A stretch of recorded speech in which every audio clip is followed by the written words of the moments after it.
रोज एक नई कहानी देखने के लिए चैनल को सब्सक्राइब करें और बेल आइकन दबाना ना भूलें। कहने को तो शालू और राधा ननद भाभी थी, लेकिन शालू अपनी भाभी राधा को कोई खास पसंद नहीं करती थी। हमेशा ही उसकी इंसल्ट करने के बहाने ढूंढती रहती थी, क्योंकि शालू शहर की रहने वाली थी, वहीं उसकी भाभी गांव की थी, जिसके चलते उसको अपनी भाभी बोलने में शर्मिंदगी महसूस होती थी। ऐसे ही एक रोज सुबह के समय कावेरी अपनी बहू राधा को लेकर अपनी बेटी शालू के कमरे में जाती है और उसे फोन चलाते हुए देखकर कहती है, ये देखो जरा महारानी को, सुबह सुबह आराम से अपने कमरे में बैठी फोन चला रही है। कभी कमरे से बाहर निकलकर घर के कामों में भी अपनी भाभी की मदद कर लिया कर।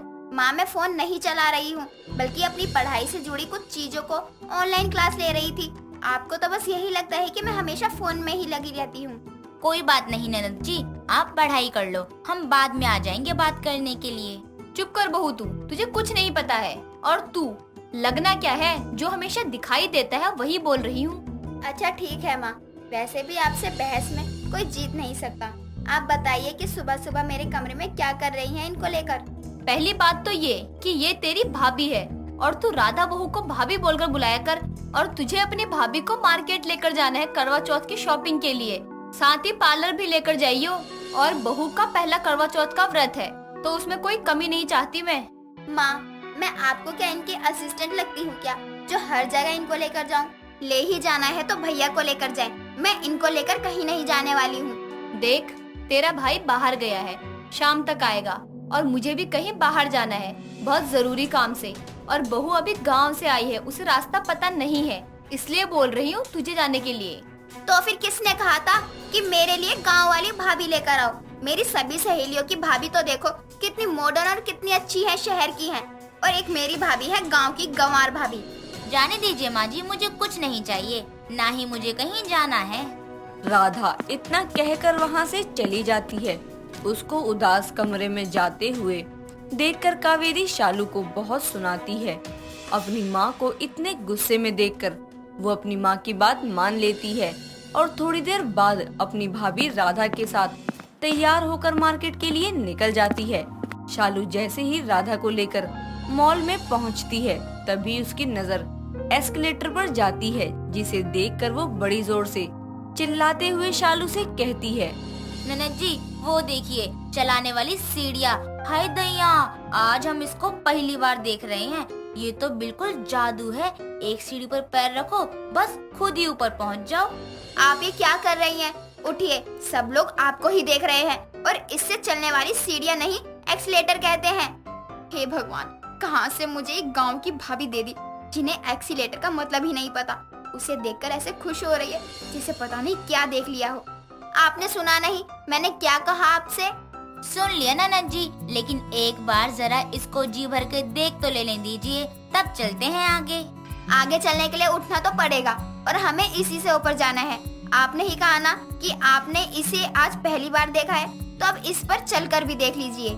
ना बाबा, हम ना जाएंगे, बिल्कुल नहीं जाएंगे। हमारे गांव में कहते हैं ये बिजली से चलता है, कहीं हमें करंट लग गया तो। ओ गॉड, किस गवार के साथ फंसा दिया मुझे। आप उठकर मेरे साथ चलेंगी या मैं आपको यहीं छोड़ दूं? नहीं नहीं ननद जी, ऐसा मत कहिए, लेकिन हमें डर लग रहा है तो क्या करें। राधा को जमीन पर बैठे हुए देखकर उसके आसपास के लोग उसे देखकर उस पर हंसना शुरू हो जाते हैं। ये सब देखकर शालू को बहुत गुस्सा आता है। तभी उसकी सहेली रिया वहाँ आती है और उसे परेशान देखकर कहती है, क्या हो गया तुझे? तू यहाँ कैसे? और ये कौन है जो जमीन पर बैठी है? तेरी जान पहचान की है क्या? जान पहचान क्या, मेरी भाभी है यार, ये गांव से है। माँ ने मुझे इनको शॉपिंग करवाने भेजा था, और ये एक्सीलेटर को देखकर जमीन पर ही बैठ गई हैं, और अब उठने का नाम नहीं ले रही है। पता नहीं किस गंवार के साथ पाला पड़ गया मेरे भाई का। ना जाने इसमें क्या देख लिया जो इनसे शादी करके घर ले आए। बस बस, तेरा गुस्सा तो 7वें आसमान पर है। वैसे हाँ, तुझे देखकर तो लग रहा है तेरे ऊपर एक स्टोरी लिखनी चाहिए, शहर की ननद और गांव की भाभी। मेरा मजाक उड़ाना है तो तू जा यहाँ से। और तू क्या, मैं भी जा रही हूँ। मुझे अपना और तमाशा नहीं बनवाना है, और आप यहीं बैठी रहो। नहीं नहीं, मैं चलती हूँ, मुझे छोड़कर मत जाओ, आप जो कहेंगी मैं करूँगी ननद जी। कुछ देर बाद शालू राधा को लेकर वहाँ से चली जाती है और उसे सारी शॉपिंग करवा के पार्लर लेकर जाती है, जहाँ पहुंचकर वो अपने मन में कहती है, आता जाता कुछ है नहीं, लेकिन मेकअप का बहुत शौक है ना।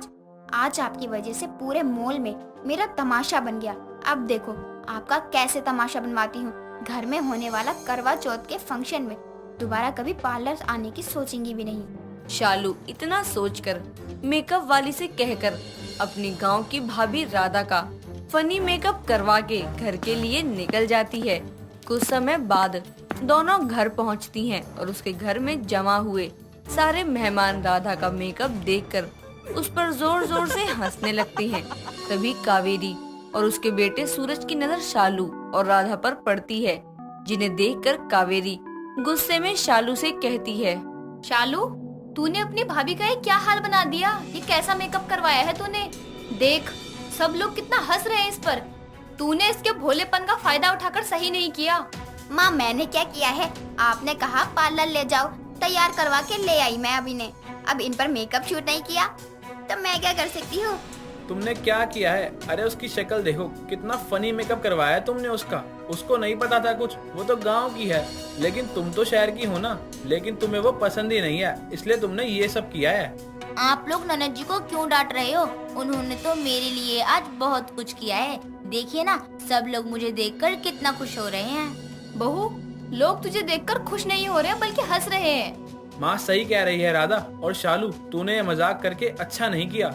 कुछ समय बाद सभी लोग वहाँ से चले जाते हैं और लोगों के सामने अपनी गांव की भाभी का इतना तमाशा बनाने के बाद भी शालू को अपनी गलती का कोई पछतावा नहीं होता, ना ही घर वालों की बातों का उस पर कोई असर होता था। ऐसे ही समय बीतता है। तभी एक रोज सूरज और सभी घर वाले हॉल में बैठे शालू की शादी की बातें कर रहे होते हैं। तभी शालू गुस्से में वहाँ आती है और कहती है, मैंने कहा ना आपको कि मुझे अभी शादी नहीं करनी है, तो आप लोगों को कोई बात समझ में क्यों नहीं आती है? नहीं करनी मतलब नहीं करनी। शालू इतना कहकर गुस्से में वहाँ से चली जाती है। उसे परेशान देखकर राधा भी उसके पीछे जाती है और कमरे के बाहर पहुंचकर वो देखती है कि शालू हाथों में कोई फोटो लिए फोन पर बात कर रही होती है। यार तुम कुछ करो, अगर टाइम रहते तुमने कुछ नहीं किया तो मेरे घर वाले मेरी शादी कहीं और करवा देंगे। तुम समझ क्यों नहीं रहे हो? मैं खुद नहीं बोल सकती हूँ अपने घर वालों से, वो लोग बहुत पुराने ख्याल के हैं। शालू इतना कहकर फोन कट कर देती है और फोटो को बेड पर रखकर बाथरूम में चली जाती है। वहीं दूसरी तरफ उसकी सारी बातें सुनने के बाद राधा चुपचाप कमरे में जाती है और वो फोटो लेकर सीधे अपनी सास और पति के पास जाती है और उन्हें फोटो दिखाकर सारी बात बताते हुए कहती है, जब आप अपनी मर्जी से शादी कर सकते हैं तो आपकी बहन क्यों नहीं कर सकती? ये सब पुरानी सोच छोड़िए और अपनी बहन की खुशियों के बारे में सोचकर इसी लड़की के साथ शालू की शादी करवा दीजिए। सबको अपनी पसंद चुनने का हक है। राधा की बात सुनकर सभी लोग अगले दिन लड़के वालों को फोन करके अपने घर बुलाते हैं, जहां शालू एक अनजान लड़के की जगह पर अपने पसंद का लड़का देखकर दंग रह जाती है। तभी उसकी माँ राधा की कही हुई सारी बातें उसे बताती है, जिसे सुनने के बाद शालू राधा से कहती है, भाभी मुझे माफ कर दीजिए, मैंने आपकी बहुत इंसल्ट करी। कभी आपकी भावना के बारे में नहीं सोचा, फिर भी आपने मेरी खुशी के बारे में सोचा, मेरी पसंद को समझा। मैं आपसे दिल से माफी मांगती हूँ, मुझे आपको समझने में भूल हो गई। इस तरह से गांव की भाभी राधा अपनी शहर की ननद शालू का दिल जीत लेती है, जिसके बाद शालू अपनी गांव की भाभी को दिल से अपना लेती है और दोबारा फिर कभी उसे गांव की होने का ताना ना मारने का वादा भी करती है। मीनल की एक बहुत बड़ी पराठे की शॉप थी, जहां वो तरह तरह के पराठे बनाकर बेचा करती थी, जैसे आलू, गोभी, प्याज, पनीर, मेथी इत्यादि। उसके पराठे का स्वाद लेने लोग दूर दूर से आया करते थे। ऐसे ही एक दिन मीनल की शॉप पर एक अर्जुन नाम का रिपोर्टर आता है और मीनल का लाइव इंटरव्यू लेता है, जिसके बाद वो मीनल से कुछ सवाल करते हुए बोलता है, हेलो मैम, अगर आप फ्री हो तो मैं आपसे कुछ सवाल जवाब करना चाहता हूँ। आपका लाइव इंटरव्यू लेना चाहता हूँ। ठीक है, आप एक काम करिए, सेकंड फ्लोर पर मेरा कैबिन है, आप वहाँ आ जाइए। जी मैम। अर्जुन और मीनल दोनों कैबिन में जाते हैं। मीनल अर्जुन को एक चेयर पर बैठने को कहती है। तभी अर्जुन बोलता है, मैम आप इतना टेस्टी पराठा कैसे बना लेती हैं? I mean, ऐसा क्या मिलता है इसमें जो कि लोग खींचे चले आते हैं इस पराठे की तरफ?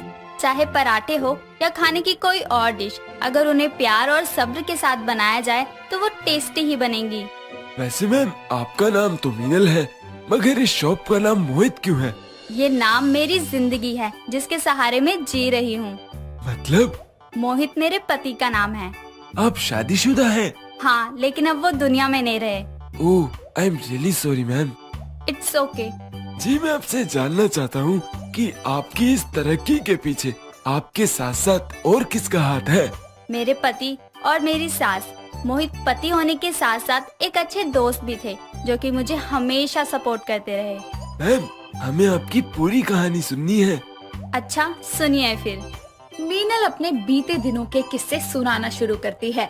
मीनल को तरह तरह के पराठे खाने का बड़ा शौक था। साथ ही वो तरह तरह के पराठे बनाने का भी शौक रखती थी। ऐसे ही एक दिन मोहित एक पार्क में मीनल का इंतजार कर रहा था, मगर मीनल वहाँ देर से आती है, जिस वजह से मोहित को बहुत गुस्सा आता है और वो उससे बोलता है, कहाँ थी मैडम अब तक? अरे यार बस हो गई लेट। तुम्हारी यही आदत पसंद नहीं है यार, हमेशा लेट। अच्छा बाबा सॉरी, और हाँ मैं तुम्हारे लिए कुछ लेकर आई हूँ। क्या? तभी मीनल एक लंच बॉक्स निकालती है जिसमें मोहित का पसंदीदा पनीर का पराठा होता है। पराठा देखकर मोहित के मुंह में पानी आ जाता है और वो अपना गुस्सा भूलकर मीनल को एक किस देकर कहता है, यार पहले बता देती कि तुम मेरे लिए पराठे बनाने में लेट हो गई, इतना सुनाता ही नहीं। अगर बता देती तो मुझे इतनी प्यारी किसी थोड़ी ना मिलती। अरे पागल हो तुम। हाँ तुम्हारे प्यार में। मोहित को मीनल अपने हाथों से पराठे खिलाती है। तभी मोहित बोलता है, यार तुम इतना अच्छा पराठा बनाती हो ना कि खाकर कसम से दिल खुश हो जाता है मेरा। शादी के बाद अपनी सास को ऐसे ही पराठे खिला खिला कर पटा लेना। अच्छा जी। हाँ, शादी के बाद ना तुम्हारी पराठे की शॉप खुलवा दूंगा, बहुत चलेगी क्योंकि लोग बार बार आएंगे तुम्हारे हाथ का पराठा खाने। ऐसे ही समय बीतता जाता है। मीनल और मोहित कुछ समय बाद में अपने परिवार वालों को अपने रिश्ते के बारे में बता देते हैं, जिसके बाद दोनों के परिवार वाले लव मैरिज के लिए मना कर देते हैं, मगर दोनों अपने परिवार वालों को अंत तक मनाते हैं। मोहित और मीनल कोई गलत कदम ना उठा ले, इस डर से दोनों के घर वाले शादी के लिए मान जाते हैं, जिसके कुछ महीनों बाद ही दोनों की शादी बड़ी धूमधाम से होती है। शादी के बाद सब कुछ ठीक चल रहा था, मगर मीनल की सास अंजू उसे बिल्कुल पसंद नहीं करती थी, जिस वजह से वो ज्यादातर उसके किए हुए कामों में कमी निकालती। ऐसे ही एक दिन मीनल अपनी सास के लिए गोभी का गरम गरम पराठा बनाती है। उसकी सास पराठा खाने के बाद बोलती है, अरे तुझे क्या लगता है ये पराठे बनाकर मुझे खिलाएगी तो मैं तुझे सर पर बिठा लूंगी? अरे माँ जी ऐसी कोई बात नहीं है, मैंने सोचा कहीं आपको भूख ना लग रही हो इसलिए मैं पराठे बना कर ले आई। सुना है कि तू पराठे अच्छे बनाती है इसलिए सास पर डोरे डाल रही है महारानी। तुझे क्या लगता है तू मुझे ये 2-4 पराठे खिलाकर अपने वश में कर लेगी? ना बेटा ना, फिर तो तू गलत सोच रही है। नहीं माँ जी, आप शायद मुझे गलत समझ रही हैं। मैं एक बहू होने के नाते बस अपनी सारी जिम्मेदारियाँ अच्छे से संभालना चाहती हूँ। बस बस अब नाटक मत कर। ऐसे ही समय बीतता जाता है और मीनल अपनी सास का दिल जीतने की बहुत कोशिश करती है, मगर अंजू देवी का दिल टस से मस नहीं होता। ऐसे ही एक दिन मोहित अपनी माँ से बोलता है, माँ मैं मीनल के नाम से एक पराठे की शॉप खुलवाना चाहता हूँ ताकि इसकी अर्निंग से हमारी एक्स्ट्रा सेविंग हो जाए। कोई दुकान खोलने की जरूरत नहीं है। पत्नी को जितना घर की 4 दीवारी में रखेगा उतना ही तेरे वश में रहेगी। जहाँ आसमान की उड़ान पकड़ ली ना, फिर तू आंखें ऊपर करके आसमान की तरफ ही देखता रह जाएगा। माँ आप भी ना, मैं जा रहा हूँ बाहर शॉप देखने। मोहित अपनी कार लेकर बाहर निकल जाता है और रास्ते में बहुत ही तेज रफ्तार से आती बस से मोहित की कार की टक्कर हो जाती है और एक्सीडेंट में मोहित की मौके पर ही मौत हो जाती है, जिसके बाद मिलन और अंजू देवी पर दुख के बादल बरसने लगते हैं। ये बताते बताते मीनल की आंखें भर जाती है। तभी अर्जुन बोलता है, खुद को संभालिए मैम। जी आप ठीक हैं? हाँ हाँ मैं एकदम ठीक हूँ। उसके बाद क्या हुआ? उसके बाद ऐसे ही कुछ दिन बाद मीनल की सास उससे बोलती है, निकल जा मेरे घर से, आज तेरी वजह से मेरा बेटा इस दुनिया में नहीं है। माँ जी ऐसे मत बोलिए, ना वो दुकान देखने जाता और ना ये हादसा होता। जो भी हुआ है वो सब तेरी वजह से हुआ है। माँ जी निकल जा मेरे घर से, वरना मेरे से बुरा कोई नहीं होगा। मीनल वो घर छोड़कर अपने मायके जाती है। वहाँ भी लोग उसे ताने देते हैं और उसका जीना दुश्वार कर देते हैं, जिसके बाद वो अपना मायका छोड़कर भी चली जाती है और खुद के लिए एक कमरा किराए पर लेती है और अपने कुछ गहने बेचकर एक छोटी सी पराठे की शॉप खोलती है। धीरे धीरे लोग उसके पराठे खाने आने लगते हैं और उसके रेगुलर ग्राहक बन जाते हैं और जगह जगह पर मीनल के बने पराठे फेमस होने लगते हैं। गुजरते वक्त के साथ मीनल अपनी मेहनत के पैसों से अपनी शॉप को बड़ा करती है और उसे मोहित का नाम देती है। तभी अर्जुन कहता है, मैम आपने बताया कि आपकी तरक्की के पीछे आपकी सास भी है, मगर उन्होंने तो आपको घर से निकाल दिया था ना? हाँ, मगर मैंने उनको हमेशा अपनी माँ ही माना है और अगर वो मुझे घर से ना निकालती तो शायद आज मैं यहाँ नहीं होती। वाह, कितना अच्छा सोचती हैं आप। अगर माँ जी आप मुझे कहीं से देख रही हैं तो मैं आपको यही कहूँगी कि हमेशा अपना आशीर्वाद मेरे सर पर बनाए रखना। मीनल का लाइव इंटरव्यू उसकी सास अंजू देख रही होती है और देखते ही उसके आंखें भर आती है, जिसके बाद उसको अपनी गलती का एहसास होता है कि उसने अपनी बहू के साथ कितना गलत किया और उसको ऐसे मौके पर अकेला छोड़ दिया जब उसको किसी के साथ और सहारे की जरूरत थी। जिसके बाद वो अपनी बहू को कॉल करके माफी मांगती है और उसको अपने साथ अपने घर ले आती है, जिसके बाद दोनों सास बहू मिलकर एक दूसरे के साथ रहती हैं और अंजू देवी अपनी बहू का पूरा साथ देती है, जिसके बाद में वो उसके पराठे के काम में भी मदद करती है और दोनों के साथ से उनके पराठों का काम और तरक्की करने लगता है, जिसके बाद दोनों सास बहू एक खुशहाल जिंदगी जीने लगते हैं। दोस्तों अगर आपको ये कहानी पसंद आई तो इसे लाइक करें, शेयर करें और कमेंट करके बताएं कि कहानी में आपको सबसे अच्छा क्या लगा।